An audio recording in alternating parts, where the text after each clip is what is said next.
my cuties, happy Wednesday. I am in my school spirit gear. Today is Spirit Week and I have my yellow earring and my bright green earring to celebrate our school. So even though we can't physically be together, it doesn't mean that we can't celebrate together and still connect. Before I dive into Even Be the Sun, Not the Salt today, I just wanted to quickly make the announcement that yes, I have many strengths. Unfortunately, Google Classroom, as of right now, is not one of them. Online learning is so brand new to me, something that I've never really worked with before. I've never run a class online. So I know that a lot of you guys have been struggling to log in. Some of you have been able to do it quite easily. For some of you, that code that belongs to our class got you right in. For some of you, it says it's invalid. I am trying to figure out why, but please know that there should not be any stress involved. We won't have any true assignments on Google Classroom, at least before April 6th, because we have materials to get us to that point with what we've currently been doing. So please just know that I hear you. I am doing my best, and that I hope by April 6th, I will be more educated on how to best deliver quality education to you guys through Google Classroom. If you are a parent who signed in very seamlessly, please, maybe if you have anyone's number, reach out to them and ask if they've been able to log on, if you're willing to provide help, or if you're someone who hasn't been able to log in and you have someone else's phone number or email that you would feel comfortable being like, hey, has your child gotten on? What did you have to do? And maybe try, if you don't mind, trying to help each other out, because unfortunately, as of today, this is not my strong suit, Google Classroom. I'm going to be doing studying and reading up on it as much as I can. But if you guys could help me with that, that would be awesome. All right, so let's dive in for today. Today you had morning work, which was the fraction number lines and the fraction bars on the back. You had 3 pages of math. You had page 22, 23, and 24. You had a lot of pages of ELA. You had 24, 25, and then a passage, which was 26, 27. Then you had questions on 28, 29, and 30. So I gave you a little heads up in Tuesday's video to get ahead of that. And then the math story at the end with the book fair. And then if you want to stick around, as always, for Tales of Despero, that's where we will be going in. So your morning work should look similar to mine. I plotted 1/3 and 2/3 because I was just being extra, but essentially you just had to make sure that you plotted the one that was requested of you. For those even numbers, we talked about how it's a smart choice to kind of split it down the middle first, because those fractions with even denominators are going to have a fraction equivalent to 1/2, and that way you can slice as you go. So for example, for the fourths, I split it down the middle first to give me a good landmark fraction, and then I split those other 2 sections in half to give me a total of 4 spaces. On the back, you should have filled in the amount of spaces that were provided for you as the numerator. As we've talked about, the numerator is the number of pieces being used or the number of pieces shaded, and the denominator is the total amount of pieces and therefore equates to the size of the piece. Okay, so take a look at it, pause it if you want to use it to check your work. Here's this one more time if you want to pause it to check your work. Awesome. Please meet me on page... I did not read Be the Sun, Not the Salt. Let's dive in. Our lesson for today is called Smile and Move On. Which is better, chocolate or vanilla? This is not a trick question. Anyone with half a brain knows that chocolate is better. Am I right or am I right? Oh, you think I'm wrong and that vanilla is better and that I am presumptuous to state my opinion so firmly? My question to you is, Why does it matter what I say or believe? If I make a silly statement, one that you don't agree with, is it worth arguing about? Don't waste your time and energy arguing about stupid stuff. By the way, Barry Sanders was the greatest running back of all time. Arguing to get someone to change their preference is useless. Don't do it. Trying to get someone to see the world the way you see it is energy wasted. Don't do it. Insisting you're right about personal preference will get you nowhere. Don't do it. There's no such thing as a universally beloved movie, piece of music, color, flavor, or running back. If someone insists, literally or figuratively, that vanilla is better and it annoys you, just stop and smile. For those who don't understand, this has to do with being heliotropic. I'll be more explicit. If you argue about silly things without knowing it's just for fun, it's salt on fruits. Wow, that was very interesting. I like it. Tomorrow's lesson is called Keep Your Cool, so I'm very excited to read that one. All right, go ahead and get your math books out. As always, make sure that you have all your materials before you press play on the video. It'll make your life a lot easier. And let's take a look at page 22 together. So it says the table below shows the number of bars of different kinds of soap a company made. We have Ocean Breeze, Pumpkin Spice, Fresh Lemon, Holiday Cheer. And then it says complete the picture graph and key below to correctly display all of the data. So again, this is a second grade standard with picture graphs. So yes, we haven't gone over it explicitly in third grade, but it is something that if you are in third grade that you should know how to do, okay? So at the bottom here, it gives you a key that each rectangular or square that you put in your pictograph is going to represent a value of 10 bars of soap, okay? So as you can tell, they left a space for us to create a title. So I wrote different kinds of soap. They left the columns blank as well at the top. So you had to write name and bars of soap. And then I just did the initials for purpose of time. And as you can see here, I had 60. So I did 6 rectangles because I have 10, 20, 30, 40, 50, 60, 80, 8 rectangles, 10, 20, 30, 40, 50, 60, 70, 80, so on and so on. 70, I had 7 squares, and 50, I had 5 squares. So if you did not look at the key and you actually drew this many squares, I feel bad, but you have to read carefully, and I hope that that was a lesson learned for you.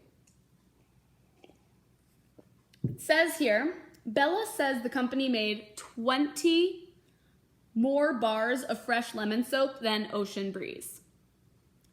Is Bella correct? Use your picture graph to explain.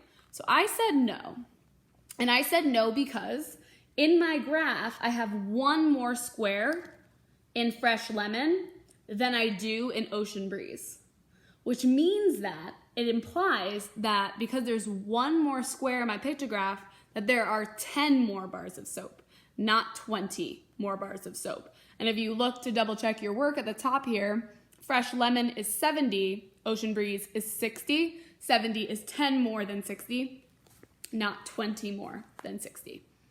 Go ahead and meet me on page 23. Part C says, Zoe says the total number of bars of Ocean Breeze and Fresh Lemon that the company made is the same as the total number of bars of Pumpkin Spice and Holiday Cheer. Is Zoe correct? Use your picture graph to explain. So first I really wanted to see if she was correct, so I added them together and I got 130 for both. So I knew she was correct, but then when I analyzed my pictograph, I noticed that both, if you combine Ocean Breeze and Fresh Lemon and Pumpkin Spice and Holiday Cheer, that those pairings each had 13 squares, which would equal to, if you're considering place value, 130 bars of soap. Yeah.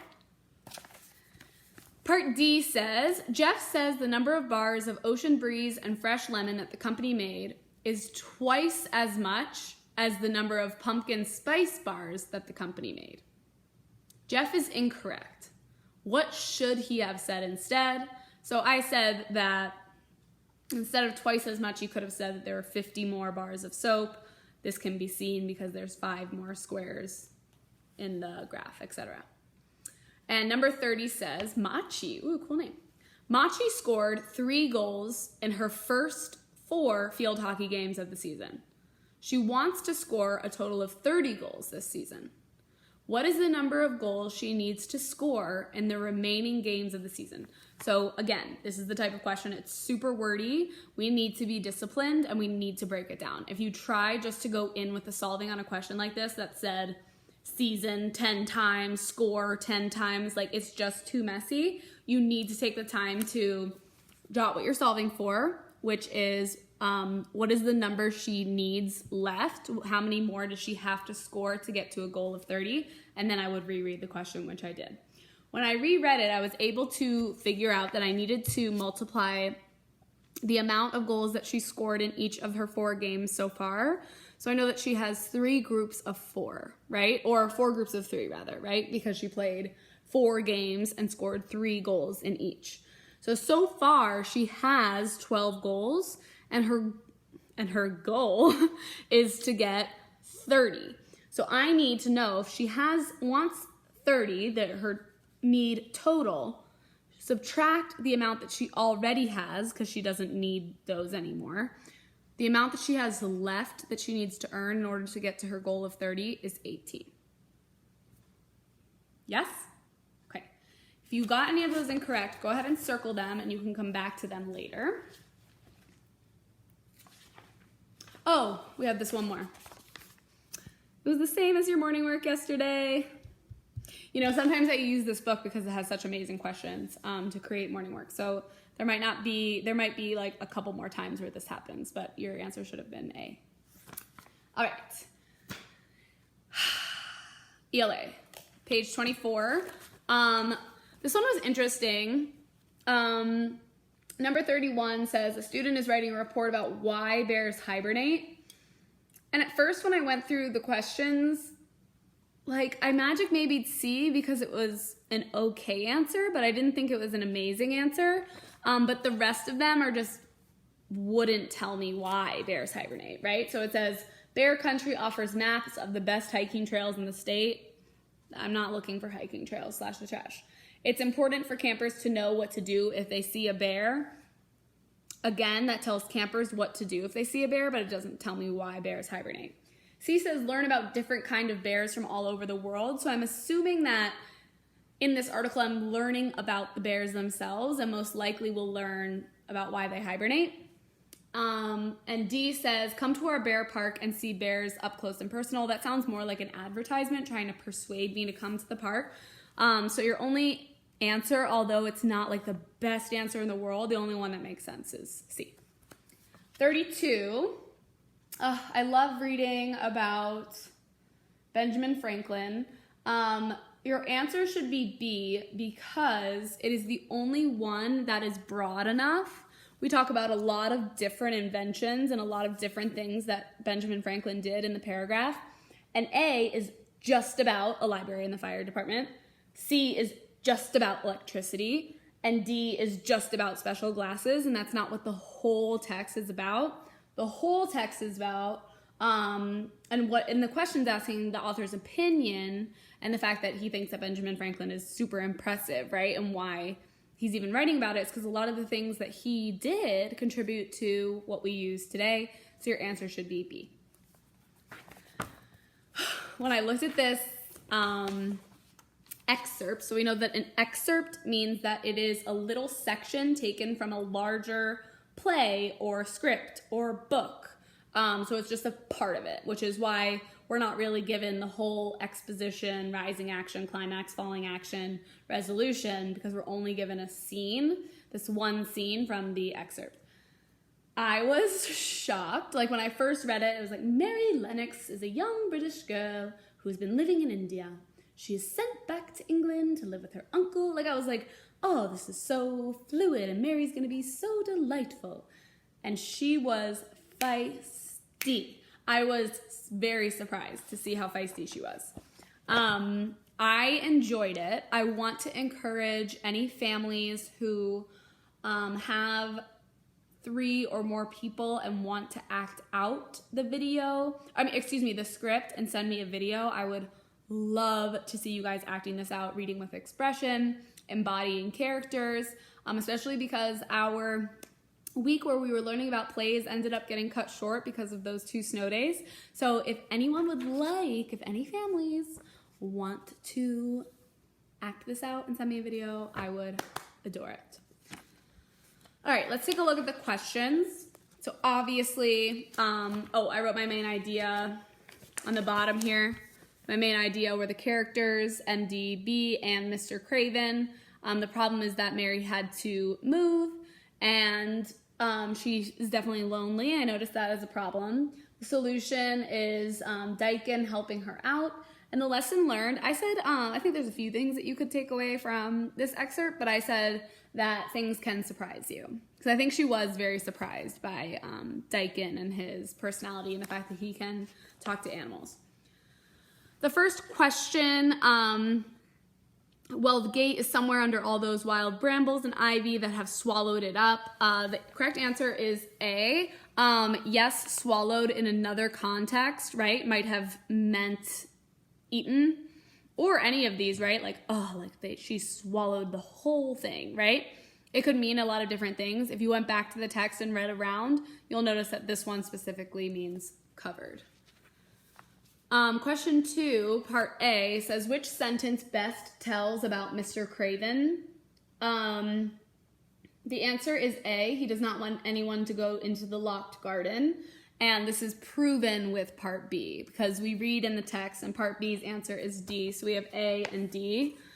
And the only thing we know for sure is what we can infer or make a strong educated guess is that he doesn't want anyone going back there because he literally threw the key as far as he could. We never really are told that he's not happy to have Mary with him, or that he lived in India with Mary's family. We don't really get evidence about that, but we do have evidence that he doesn't want people going in. Number 3, you should have written it more thoroughly than I did. It said, what conclusion can be made about the way Mary feels about Ben when they first meet? I said, ultimately, my claim would have sounded something like, the way that Mary feels about Ben when they first meet is that he is off-putting, or he's trying to make her angry, or that he is rude. There's literally a sentence in the story that says, I think you're rude. So she makes it very clear how she feels about him. Number 4 is again a part A, part B question. It asks, what is the main lesson Daikin wants Mary to learn? I had 3 magic maybes for this question. This question took me a while to answer. I had to go back to the text and really think about what lesson is Daikin trying to teach Mary here. And ultimately the answer is that friends are all around you if you listen, right? So he's trying to say that, yes, even though she's lonely now, if she takes the time to really take in her surroundings and listen, that she will make connections, whether it's with animals or other people or him, right? And part B, the answer that supports my thinking is C. You can find lots of friends here. The last question says, in the lines below, underline one sentence. Not 2, not 3, one sentence that explains why Mary is lonely, okay? So the sentence that I chose was this one here that says, I have no one to play with. Now, I have a feeling some of you probably chose Daikin saying, you're just sad and lonely now, but you'll find happiness here, just as you once did in India. And I wrote a note here for you guys because this question is asking you why. So Daikin's sentence just restates that she's lonely, right? The other line, I have no one to play with, explains why she is lonely. So the question is asking which line explains why she is lonely, not which line shows she's lonely. So I hope that if you chose that one that Daikin said and had lonely in the sentence, that you understand why that one is not correct. Yeah? Okay, so tomorrow for math, you have pages 25 with the clock, 25, 26, and 27. Perfect. And tomorrow for ELA, you have How Benny West Learned to Be a Painter, page 31, 32, questions on 33 and 34. Perfect. So you just have that one passage and then all the questions that connect to how Benny West learned to be a painter. All right, it's at 20 minutes. We are done with our content. I hope that felt good for you. If things feel weird about the academics, just send me an email. Let me know what you struggled with.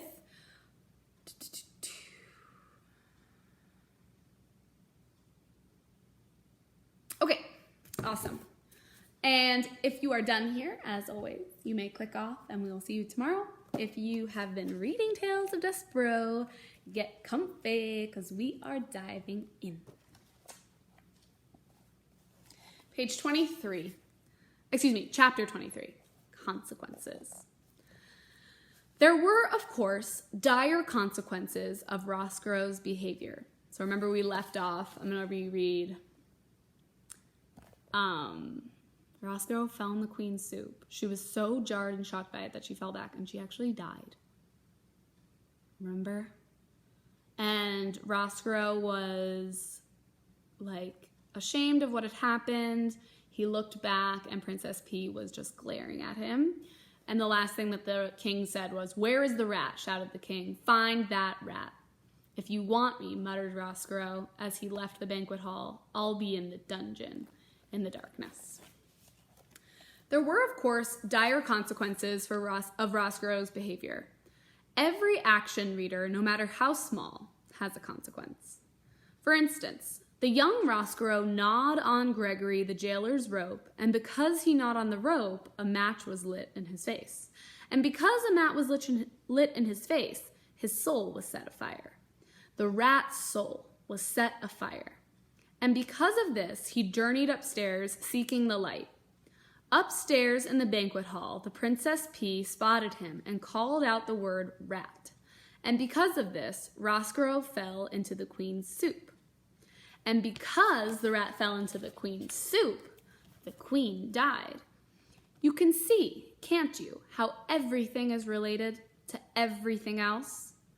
You can see quite clearly how every action has a consequence. For instance,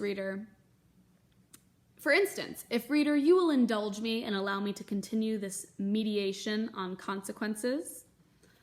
Because the queen died while eating soup, the heartbroken king outlawed soup.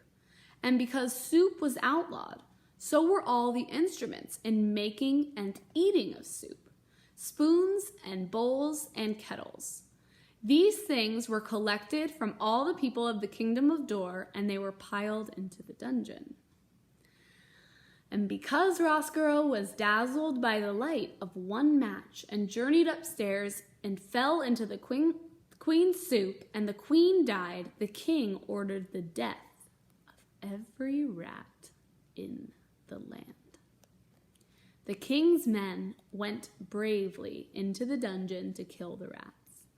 But the thing about killing a rat is that you must first find a rat. And if a rat does not want to be found, reader, he will not be found. The king's men succeeded only in getting lost in the dungeon's tortuous mazes. Some of them, in fact, did not ever find their way out again and died there in the dark heart of the castle. Oh my gosh, you guys, this book is getting dark. And so the killing of all rats was not successful. And in desperation, King Philip declared that rats were illegal. He declared them outlaws. This, of course, was a ridiculous law, as rats are outlaws to begin with. How can you outlaw an outlaw? It is a waste of time and energy. But still, the king officially decreed that all the rats in the kingdom of Dor were outlaws and should be treated as such. When you are a king, you may make as many ridiculous laws as you like. That is what being a king is all about. But reader, we must not forget that King Philip loved the queen, and that without her he was lost. This is the danger of loving. No matter how powerful you are, no matter how many kingdoms you rule, you cannot stop those you love from dying. Making soup illegal, outlawing the rats, these things soothed the poor king's heart, and we must forgive him. And what of the outlawed rats? What of one outlawed rat in particular? What of Chiaroscuro? In the darkness of the dungeon, he sat in his nest with the spoon atop his head. He set to work fashioning for himself a kingly cape made out of a scrap of a red tablecloth.